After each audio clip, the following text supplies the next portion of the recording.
Hey, Ghost Machine fans, this one's for you.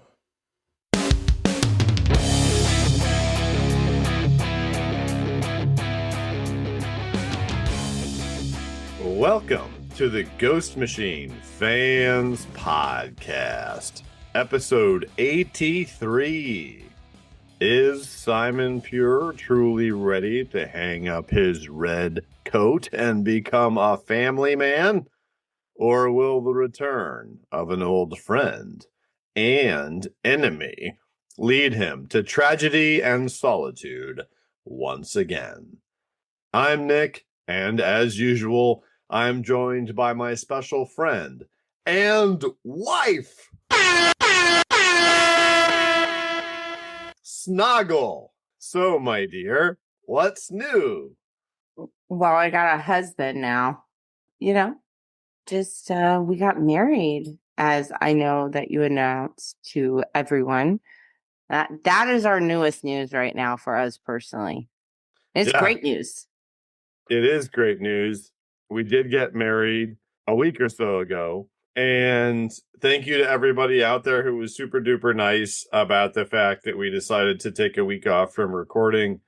We really fit doing this into the wee hours of the night and things between our son's activities and our jobs.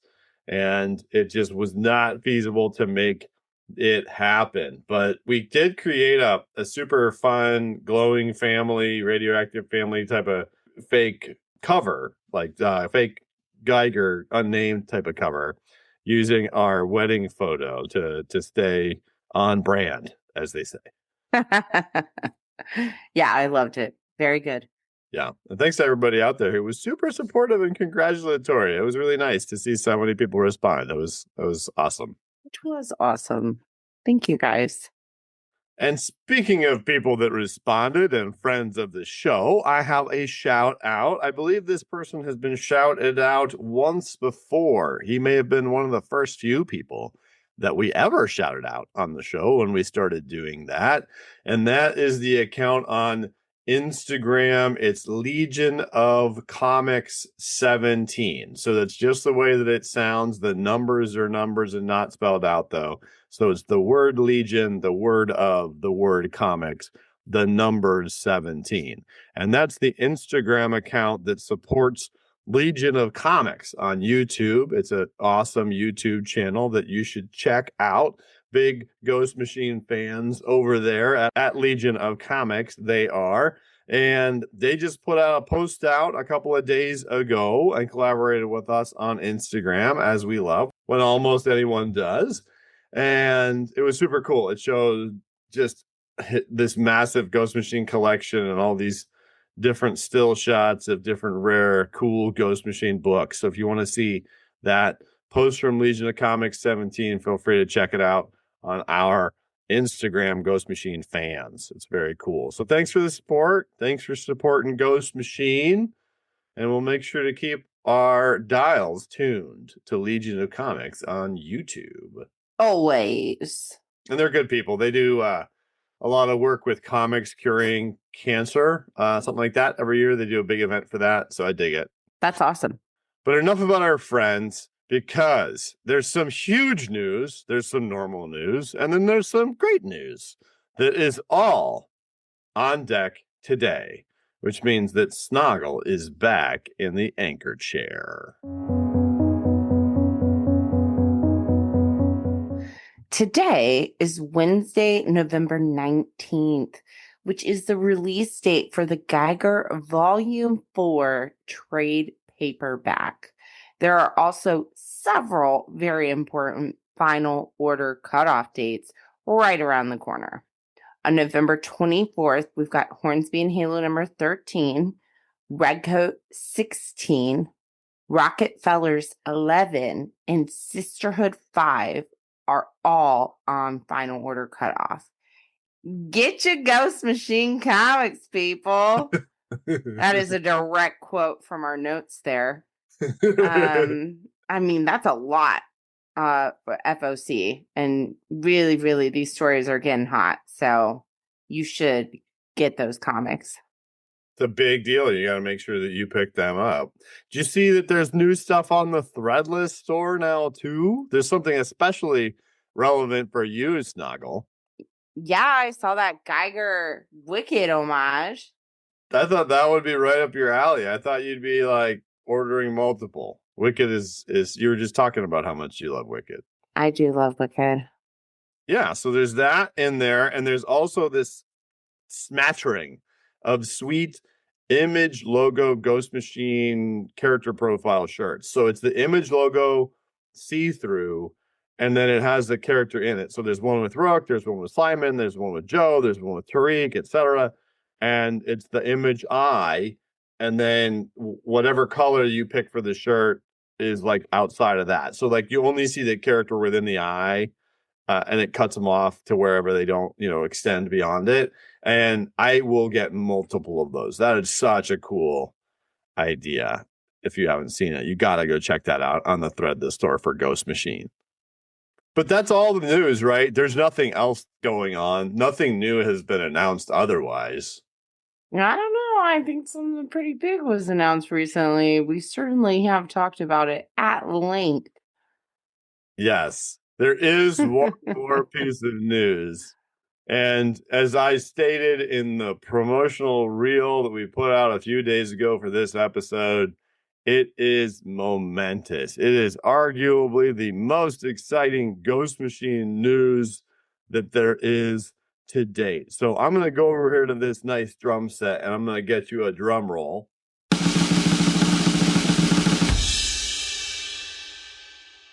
And now, Snoggle, can you please tell us what is the news that will change our lives?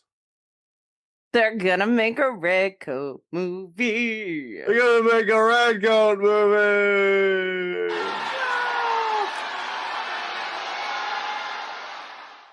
Mm-hmm. Yeah, it's official. Ghost Machine and Atlas Entertainment have signed a deal to partner up, and it's for a film adaptation of Redcoat in the world of the Unnamed. And it's being headed up by Academy Award-winning producer of Oppenheimer, Charles Roven, and also a huge heavyweight in the space, Alex Gardner. So that's really, really neat. And if you go to deadline.com, there's a whole article about this.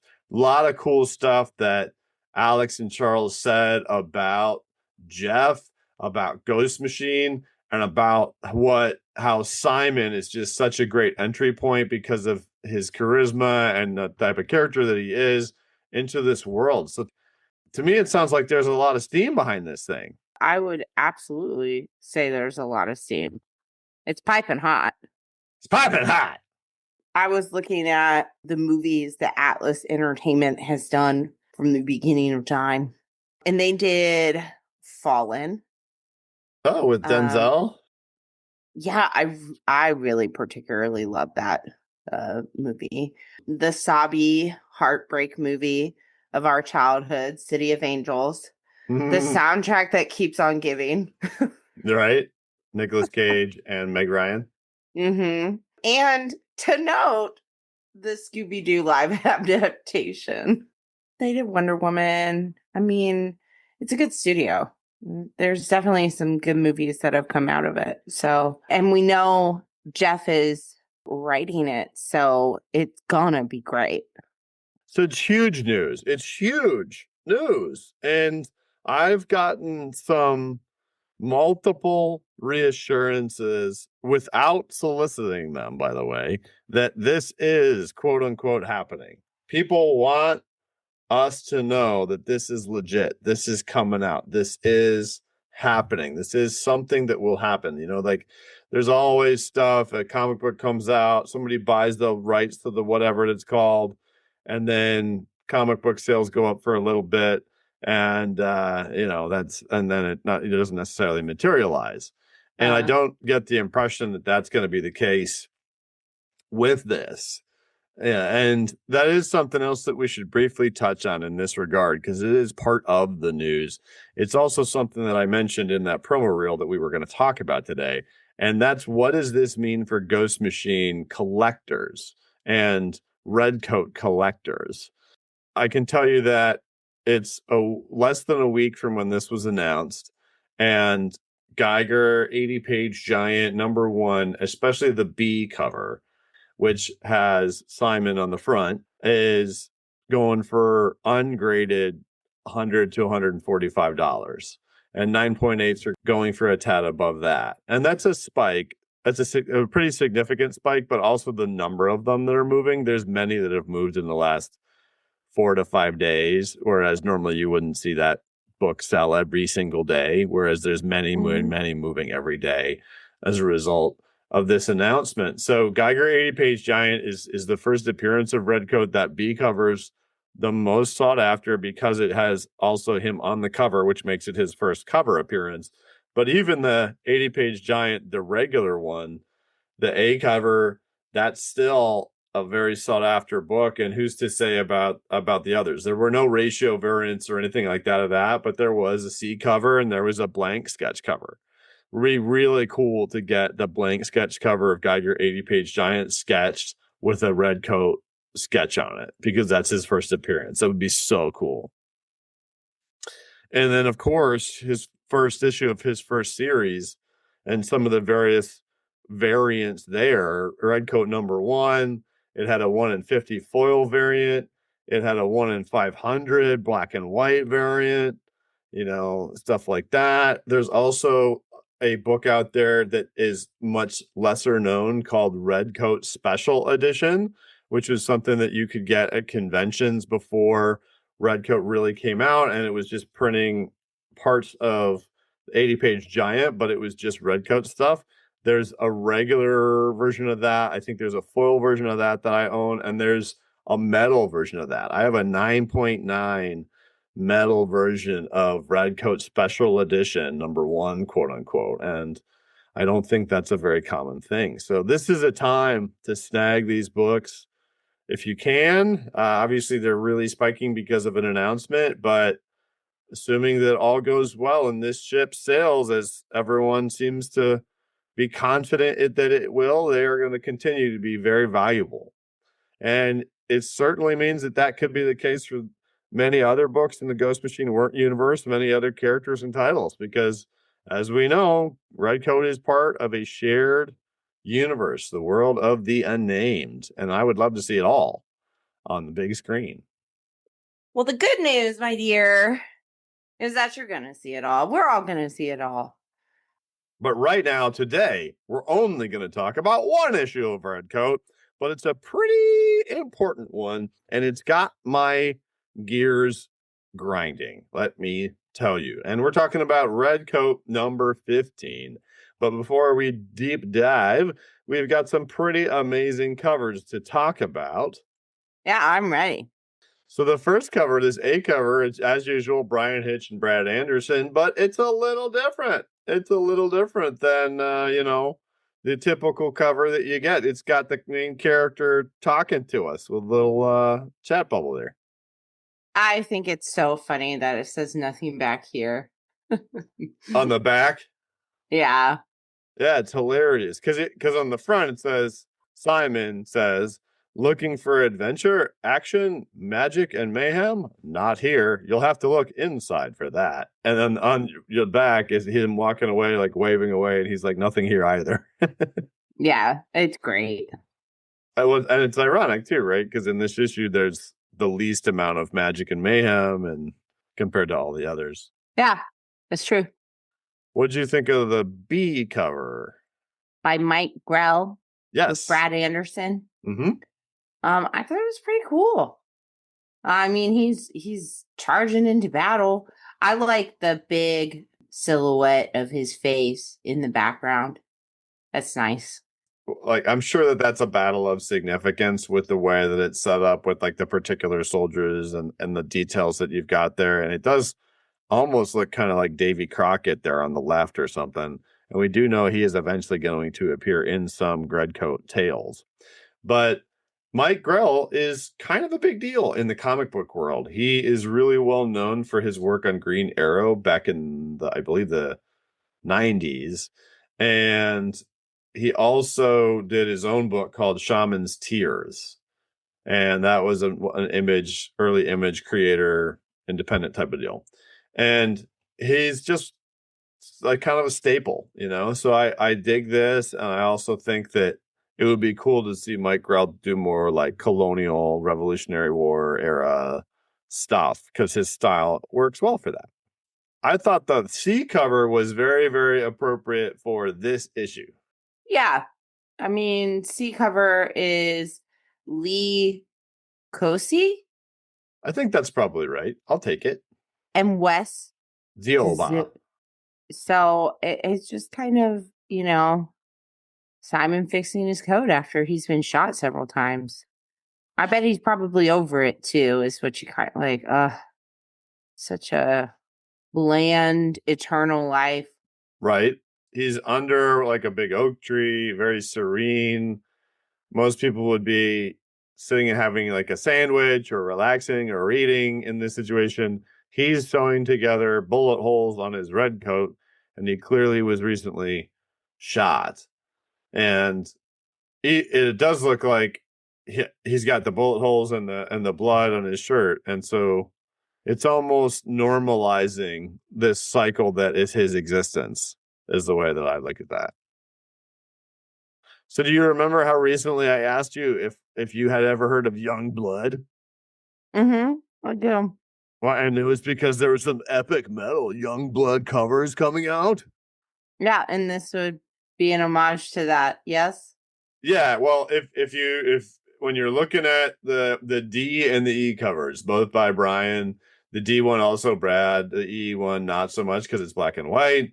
There are other characters. Do you see like the guy with the skull face and the guy with the red and white with the arrow, and then there's a guy in the background kind of looks a little bit like Wolverine with the big hair, but he's got goggles on. And there's a girl with purple stuff and a mohawk. Those are all characters from the superhero team Young Blood, which are part of a different universe, different publisher, but it's that guy that I told you that was in the jeans ad and on Good Morning America when he back then. This is his super team. So they recently returned and relaunched a new series, and so Ghost Machine, along with many other image publishers, did sweet Young Blood homage covers, and this is what that is, except this is Brian doing it. So I really dig that. I had a lot of fun. I bought both of those, and I thought it was awesome to see Brian's pencils doing something like that. Like I've never thought of mirroring the two things until now. They're great covers. They are.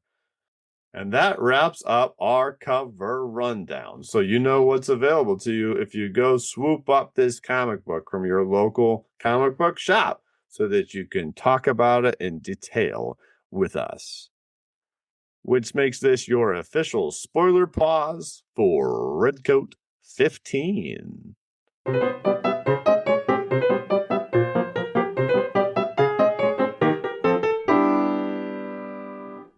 All right, we're back. We can talk about it. Snoggle, can you give us a rundown of who created this fine comic book? It's our original crew. We've got the creators, Jeff Johns and Brian Hitch. Our inkers, Andrew Curry and Brian Hitch. Our color artist, none other than Brad Anderson. And the king of letters himself, Rob Lee. So it's another joint where we do see Andrew Curry stepping in with some inkage. Always nice to see that. But we start things off differently. His name is what he says, my name is Simon. Simon Plum, like the fruit. And that's the truth, as far as anyone knows. Full vertical splash page. Beautiful image, and it looks like Simon is a sewing. It does. What a funny fake name to choose. My brain went straight to Clue. Mr. Plum. Professor Plum. Yeah, Professor Plum. And I mean, we can instantly know that we're going to see a different side of him in this, even if you didn't know what was coming in this book. First and foremost, we do not see the red coat. And honestly, he just looks incredibly happy. Yes, he looks very serene, Mm-hmm. satisfied. And he's sewing what's clearly not his red coat. It looks more like a sport coat, like a business jacket or something. Then the camera zooms out to this absolutely beautiful Brian Hitch cityscape. He's so great at these period cityscapes. You can hear the cobblestones in like there's a Ford Model T something I think like that there or that type of an automobile. But there's just so many details. There's all these different signs and tobacconists and the tailor where he works, and it's just so much detail. There's even all the bricks. There's even somehow he's got the bricks. I'm just that puzzles me. It's like how much detail can you get in there, man? And when you look inside of the shops, there's the characters behind the windows that are in shadow, but they're still there. This is a really amazing splash page. And it does tell us the date is August 1st, 1909. So what we know is that in issue 7, there's a panel that he's at a coffin and him and Einstein are at a coffin. And it's in 1909. And we know in 1909 something really bad happened and that him and Einstein stopped being friends and they did not reconnect until the day Einstein died. Why should this August 1st, 1909 date make you stop in tracks for a moment? I mean, instantly, I recognize, like, oh no, this is when Albert and Simon stopped being friends or didn't see each other, right? Until he died. So something very significant is probably not going to happen immediately in this book, but in the books to come in this story arc. Yeah, and I'm going to keep circling back to this for the duration of the rest of this deep dive. But I think this is a great time where if you have been reading these books as long as we have, if you really are all caught up, if you listen to this podcast frequently, as many people have begun to do, which really means the world to us, by the way, then you will catch these nuances and no one else can. Like, it's great if the first issue of Redcoat you ever read was Redcoat 15. More power to you. Read it, love it, great. But we got to get some other comics in your hands too, because there's so much subtle and connected, interwoven storytelling. In Redcoat 7, there's literally a panel of him and Einstein at what looks to be a funeral. It's only one coffin. Okay. And I'm going to circle back to why that's significant later too. But I think it's important to, as we continue to see these next several pages, which show us a totally different side of Simon. We see him talk about how one of the many threads of the colorful swatch of his patchwork life, like he's just a totally different person. And the way that this is written and presented to us is meant to show that he is finally in a good mood and happy and satisfied in life. And he's also even willing to be a functional part of society. And even the way that he communicates to the owner of the tailoring shop or his manager or whatever that person is, he makes a point of like, he calls him sir. And that guy's like, man, when I met you, you weren't anything like this. You're amazing now. What's amazing what you've become. And there's just so much that is said in 3 pages about how he is a different person now. And I have a different vantage point as a fan, as a reader, as I have a different understanding of this because I know that this will not last. Yeah, and I think he does too, by the way. And here's, my perspective on that is because I kind of feel like all of this is being retroactively told by Simon, like future Simon. And I think that has to do with the fact that the internal monologue is in kind of like a creamish color.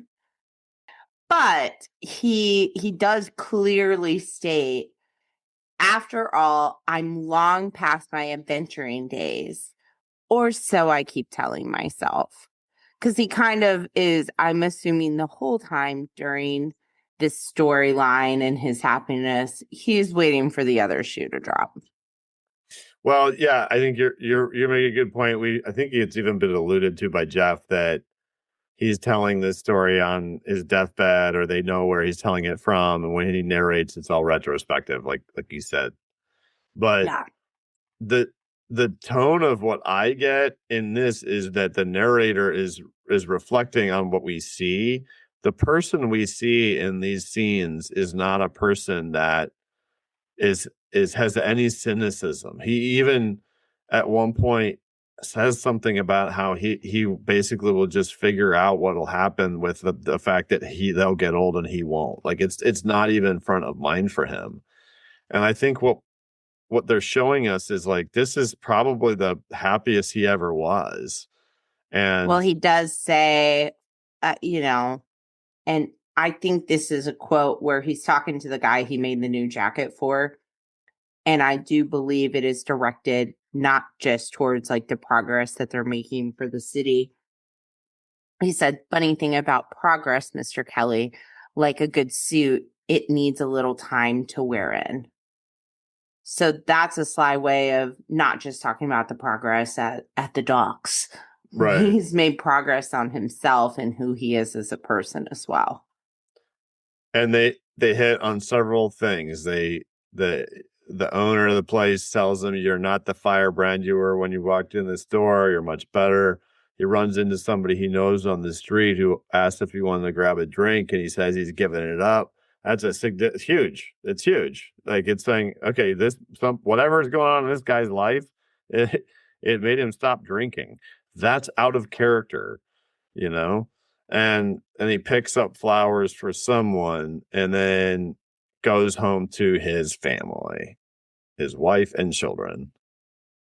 Okay, that's what I thought. So, by the way, when someone says, Simon, how about a drink? And he said, oh, I've given it up, Jesse. You see that tavern, the Bell in Hand tavern? Yeah.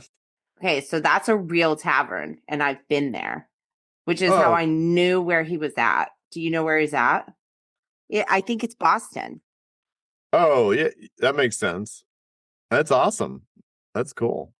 I was like, I remember, so the first time reading this, I was like, this looks really, I'm like, the Bell in Hand Tavern, because when we went there, we were like, let's do all the classic Boston things. We did the Freedom Walk and all of that, and went to, the oldest tavern in America. And I'm pretty sure that's known as like one of the oldest taverns. It's cool. Yeah. Well, we know he likes Boston, and he's gone to Boston before and back and forth. Even in the future, he ends up in Boston when we first met him in the Geiger 80-page giant. That's cool. And he makes his way home to his wife and family. I love 2 the lighting kids. here. Anyone home? And like, I mean, here's what's funny is, he's getting flowers for someone. So I'm already like, I feel like just as a Redcoat reader, you instantly think it's just for a lady. And I love that the first thing he says is, anyone home? And you get daddy. And he says, how's my little apple? Which must have to do, like, oh, it's so cute. With Johnny. Yeah. Yes. Sure. So that panel, which takes up 3/4 of a page, where he says, how's my little apple? And he's kissing her. And it's like a shot in motion because he's holding her, he's holding flowers, her entire dress, every fold of the dress is like deliberately drawn. Every strand of her hair is like, it's very detailed. This is a pretty awesome piece of art, man. And I gotta tell you, I've been reading comics that this dude drew. I feel like that's not the right word, because it's not that. It's more than that. But I've been reading comics that Brian Hitch has drawn since I was like 14. And they were really well drawn back then. They were cool if you go read The Authority. But as is the case for many great comic book artists, over time you can see the maturation and change in the skill level. And like, this is just crazy to me when I look at the way that he must have studied, like, just the way that clothing gets rumpled or Mhm. you know. So I it's like just the small details, like you can see the wedding photo on the wall. so that you know that they were married. Yeah. Uh-huh. Yeah, that's interesting. And he's got one person to his left, a woman, and she's got two people to her right. I wonder who would have stood in Simon's wedding. I know. I want to know, and I feel like we will someday. I love how, of course, we know when his daughter says, "Why do you call me your little apple?" He said, "A good friend taught me apples are like hearts." I'm like, oh, we know it's about Johnny. Oh, it totally is. Very, very awesome. And then we notice it's not just one child, it's two. And every time I we'll stay positive. but in my world, I'm like, another child, another happy panel. Like, oh man, And he named him uh, Albie. Like, come on. I know, you know, but I just I know it's going to be rough. I know it's going to be hard for Simon, but for now it's not. And it's really cool to see him really happy. It's really Yeah. cool that as a result of that happiness, he improved the way that he treated other people. That's something that is a really big takeaway for me here, is that he found happiness, he found love, he stopped drinking, and he gained a consideration for others Yeah. despite his immortality. So that It's means that huge. it's the best of him. This is the best of him, you know? Albie, his coconut. It makes me want to call our son a coconut now. Bruce the coconut. He's a coconut. Yes. But it's picturesque. It's this everything's gonna be okay, is the vibe. And because it's comics, and because we've been paying attention, and because we're fans, like, I get it. It would be kind of this way too if you had like a favorite TV show, but it's still, I just feel like there's something different about being able to keep up with a story and enjoy that. I have just like, I have a sense of dread that no one could have, just coming into this story and seeing it set up this way, because I know that some horrible tragedy happens in 1909 that results in Albert and Simon being in a coffin and not talking. And so that's that dreadful sense is like, it affects me in a really good way. And I don't think other media can do that. But Well, even you can't feel sorrow if there's not real joy, you know? for sure, but we normally, it would be real joy sets you up for tragedy. It wouldn't be real joy, but the way it's referenced is, real tragedy is coming.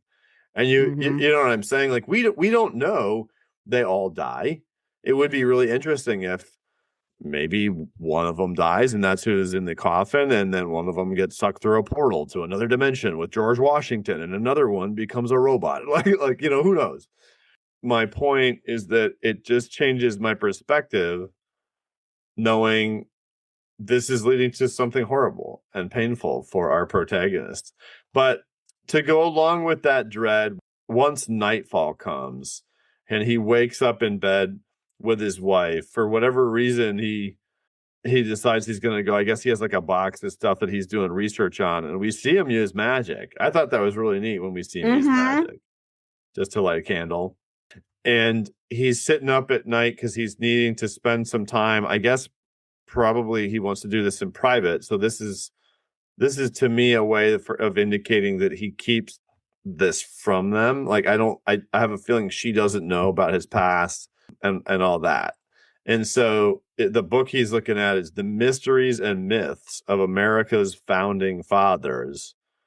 Looks like he, reads through it for a while, but it's just another fiction, is what he says. Like, so he doesn't really get anywhere with it. Well, he says there must be a way. I believe that he's trying to find a way to be not immortal. So that he can stay with them forever or grow old with them and yes, die. Correct. I don't think he would want to condemn them the way he's been condemned. Well said, Snoggle. And he's thoughtful about it, and then that's it. Because we know that when the scene goes to the next page where there's Albert Einstein's fist knocking on their doorway, that it's daytime. So, there's no conflict in the research he was doing other than that we realize it seems as though he's keeping it a secret. But they're back in the kitchen making breakfast together. Awesome. Just so happy, natural, loving scene. This is what I'm talking about, man. It's like such a double-edged sword because you're like, Albert Einstein's back and he's older and it's cool and they're going to hug and he's happy and we're happy and that means somebody's going to die. And he's so happy to see him. And I love how he says, "Oh, Albert, my boy, look at you all grown up." That panel where he says, "Look at you all grown up," the morning sun coming in through the building. It's just gorgeous. I mean, it's just one panel of joy. Well, in the vertical splash page where he picks him up, mm-hmm. I know there's a lot of cool art out there, and I love superheroes much more than the next guy. So I'm not knocking it, but when we see this page where he's picking somebody up and the person's mannerisms are clearly research as to what happens and where a person puts their hands and their legs when they're unexpectedly picked up by another person who's bigger and stronger than them, and then what that person does with their positioning. It's very different than when you see your typical muscle model thing that somebody's following to draw the next superhero in the next skin tight whatever. This is just art, man. It's all art. It's all art. It's all awesome, but Brian blows me away. And I think we're getting so dang much for $3.99 that I'm really happy that they're going to get a movie deal because it just makes a lot of sense why this would be the first one, because this is a way easier entry point. He's so charismatic. You can show him in different time periods. And that's such a great segue to Joe and Tariq and the Northerner, etc. But anyway, he's, for now, even though we're as readers, oh my gosh, Einstein's back. We know that means something bad happens because we've been paying attention since issue 1. I'm still gonna carry the fact that he's so excited. First of all, you can tell Albert's excited to for him to have a daughter. He said, "My daughter May, she's 5, and I have a son too. His name's Albert." And he goes, "Why Mr. Pure?" What flattery. Albert has to know that his son is named after him. Oh, absolutely. And then we get it confirmed because they're chatting outside. He hasn't brought him in the house yet. Albert's seen the kids through the front door being open. And he whispers to him, "You can't breathe a word about my immortality." And we know it's a whisper because Rob Lee made it smaller. Yes. And then I love Albert's reaction. "Ah, yes, that." And he says, "If Maggie knew, it would unsettle her. I don't want to shake her faith. I'm still working it out, how it'll be when they're older, if I can do something about it. But I've got time." And that's your point. I think you're right. I think he's trying to get out of it so he can grow old with them. And he's plenty of time. And it's almost like the plenty of time is not a good thing. Ugh. I just want to go out with my family. I want to live a real life. This is something real. And you just can see the look on Albert's face when he asks him what's brought him back to the United States. He like looks at his shoes with his cap off as if he's about to give the worst news ever. And he does it in a yeah. very, not to sound silly, Germans are obviously known for being pretty stoic. He's like, I wish I was here only to see a friend, but I have some unfortunate news, which unfortunate news means like really bad news. It's true. It is very bad news.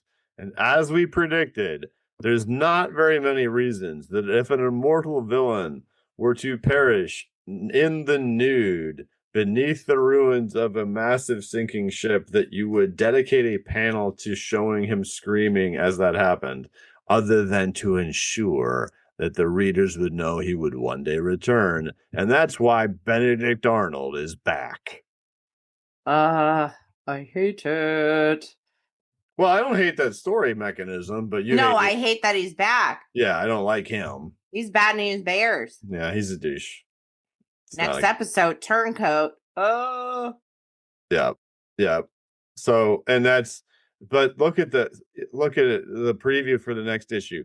Simon Pure is living the American dream. What could go wrong? Oh yeah, nothing. I'm sure nothing. It's fine. And then there's somebody peering in his window watching the whole thing. Oh. While he is he's sewing an American flag with his family, and then the art is so cool. The backside of that wraparound from Brian, each inside of the stripe shows a different stage of their life, like him giving her the ring, them meeting, them having a child.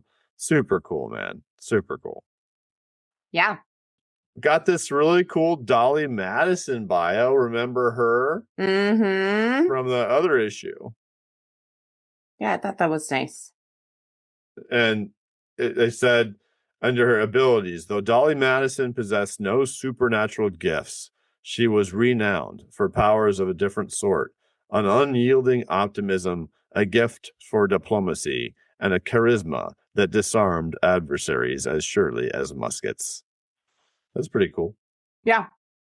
Whereas her husband built America's laws, Dolly built its spirit. Yeah, that's great. It kind of reminds me of that Rockefeller character that recently had a bio too, that was really good at leading others and influencing others. Mm-hmm. That was cool. I like that. Very cool. Well, loving this. Just can't get enough of this. Gonna drag the tragedy out. I don't know how many issues this arc is, but I gotta tell you, I'm just saying, I have no problem. I'm sure whatever story is written is going to be the one that I like the most. But I really hope that there's a reason that in that panel in Redcoat 7 about 1909, I only see one coffin and not three. And we'll go from there on that. But just couldn't be more excited about this series. Just getting new momentum. I'm so excited. I'm so excited about this movie, and I couldn't be happier for Ghost Machine. It's just awesome. It is just absolutely awesome. So speaking of this movie, we have a listener mail question. What we chose to do this time, we chose to do it a little different, Snoggle, because if there's one thing that the internet or people or DMs that have come across all the things to our different various platforms have asked, is who would be the best to play Simon Pure in the Redcoat film? I know you have an opinion about this, and the internet has various opinions on it. So who is your pick? Chris Pine. Yes, based on what? Energy. First of all, I like several films that Chris Pine has been in. First of all, Star Trek. I think the embodiment of Captain James Kirk is very goofy, yet sometimes like, what's he doing? He played that very well. And then he was in Dungeons and Dragons as well. He's been in other things too. I'm just like, there's something that instantly his his face is what I pictured. He's Steve Rogers in Wonder Woman, right? With Gal Gadot or whatever. Uh-huh. Yeah. So there you go. He's already been in a film by But Jeff, yeah, there you go. Boom. Wonder Woman and 1984. 100%. He's in. Yeah. Boom. I just think I genuinely, first of all, he's a great actor, but he brings a certain, he just instantly came to my head, which then you, of course, said, but he's not British. Mm-hmm. Well, and I said he could do a British accent. I guess with the right wig, Tom Hiddleston could probably do it too. well, didn't you say he's a blonde dude? Yeah. We just don't know that because Loki's not blonde. He's blonde. He's 6'2".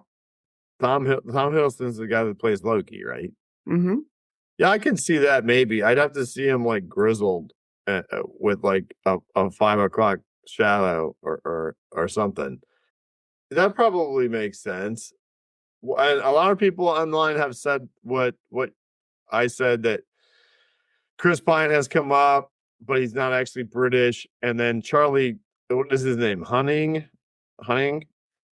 from Sons of Anarchy, that guy, and a bunch of other stuff has come up, and he is British, but some people have said that he's older, but I think he's certainly not older than Chris Pine.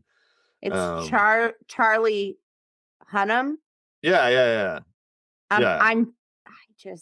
He's the right age too. However, he's kind of short. He's only 6 feet tall. That's not short. He just played Ed Gein though, and it's hard for me to look at him any other way.